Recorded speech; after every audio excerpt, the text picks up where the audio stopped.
Je reçois aujourd'hui Hassan Triki, fondateur de Secure IC, une entreprise du digital. Il en est le cofondateur. Bonjour Hassan Triki. Bonjour. Alors, on travaille dans le digital beaucoup hein, à Rennes School of Business. C'est vraiment l'ADN de l'école, j'ai l'impression, parce que vous êtes nombreux à œuvrer dans ce domaine. Rennes et la Bretagne sont des bassins importants pour le digital au sens large.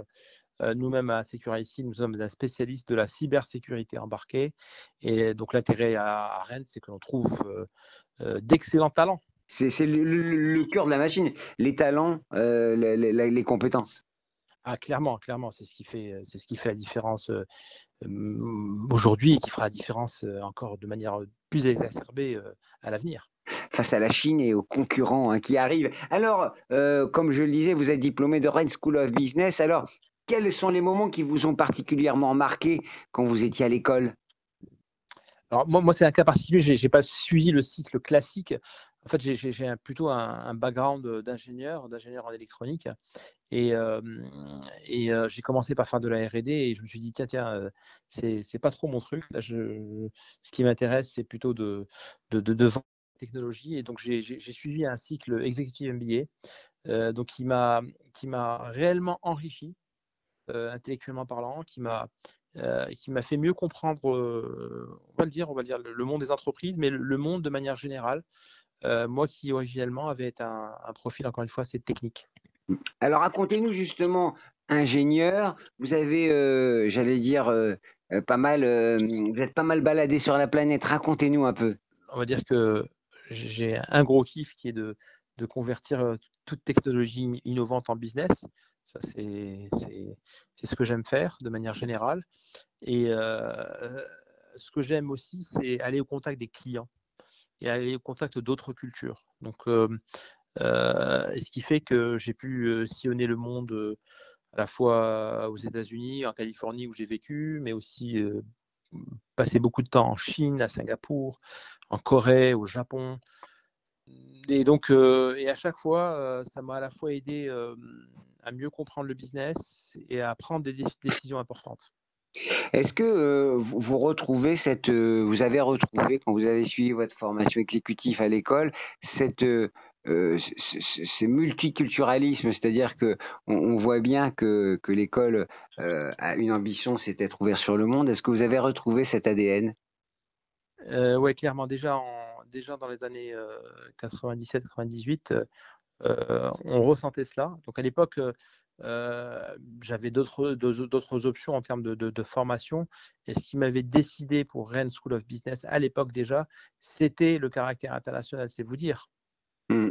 À l'époque, c'est des précurseurs, hein, on peut le dire comme ça en plus. Tout à fait, tout à fait, ouais. Alors, on voit bien, la formation tout au long de la vie, vous l'incarnez, hein. Je crois que c'est important de rappeler ça aux jeunes qui nous écoutent, aux futurs diplômés, que finalement il faut toujours se former, toujours aller, à s'améliorer. Moi, j'ai envie de dire, il faut toujours se former et toujours se cultiver. C'est essentiel. Donc là, j'insiste beaucoup aussi sur les aspects soft skills qui font toute la différence dans une vie professionnelle. Et est-ce qu'il y a des profs qui vous ont marqué, des membres de l'équipe qui vous ont marqué quand vous êtes passé à l'école? Ah, oui, oui, oui, oui, il y a des profs qui m'ont marqué. Il y a notamment un prof en marketing, je suis désolé, j'ai oublié parce que là, vous me prenez, à froid, donc j'ai plus son nom en tête. Le directeur des études m'avait marqué, c'était un monsieur assez brillant. Le prof de stratégie m'avait marqué, il s'appelait Serge Auréal, et qui m'avait, quand même éclairé l'esprit sur ce que pouvaient être, les différentes options stratégiques d'une entreprise. Voilà, enfin, oui, clairement, il y a des profs qui marquent plus que d'autres, Mmh. mais ça, c'est même dans la toute petite enfance. Alors, qu'est-ce que vous aimeriez apprendre si aujourd'hui vous aviez un voucher pour aller à l'école et apprendre quelque chose de nouveau? Qu'est-ce que vous aimeriez apprendre? Ça dépend des jours. Ça peut être l'histoire de l'art. Ça peut être des fois, j'ai envie de faire un espèce d'executive MBA en concentré sur une semaine. Ça dépend. Il faut avoir envie d'apprendre en permanence, c'est ce que vous disiez. Qu'est-ce que vous donneriez comme conseil à un futur diplômé qui va commencer sa vie professionnelle ou qui a plein de rêves dans la tête? Cultive-toi et voyage. Je crois que les voyages sont formateurs, hein, ça c'est ce qu'on peut dire. Et alors, l'école fête ses 30 ans. Comment vous voyez, vous, l'école dans 30 ans ou en 2041 quand elle aura 50 ans? Comment je la vois? Je la vois étant partie prenante de son territoire et ne pas vivre hors sol, c'est important.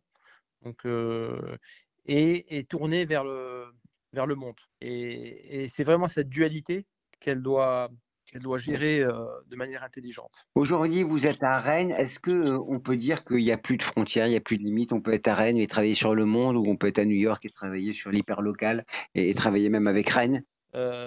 Oui et non. Je vous fais une réponse de Normand. Mais en fait, il faut les deux. C'est-à-dire qu'il faut penser global. Peut-être que nous, on comprend parce qu'on est né au Maroc, mais il y a des gens qui vont se dire, tiens, la frontière, elle est au bout de mon village, là.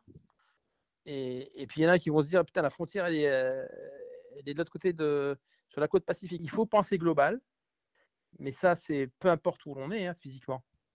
Mais il faut absolument penser global parce que, en fait, comme le disait Friedman, la Terre est plate. Le monde est village. Le monde est village. Rennes, Voilà. c'est un village où vous vous êtes éclaté pour se rappeler quelques moments. Moi, je suis très attaché à Rennes, ouais, bien sûr.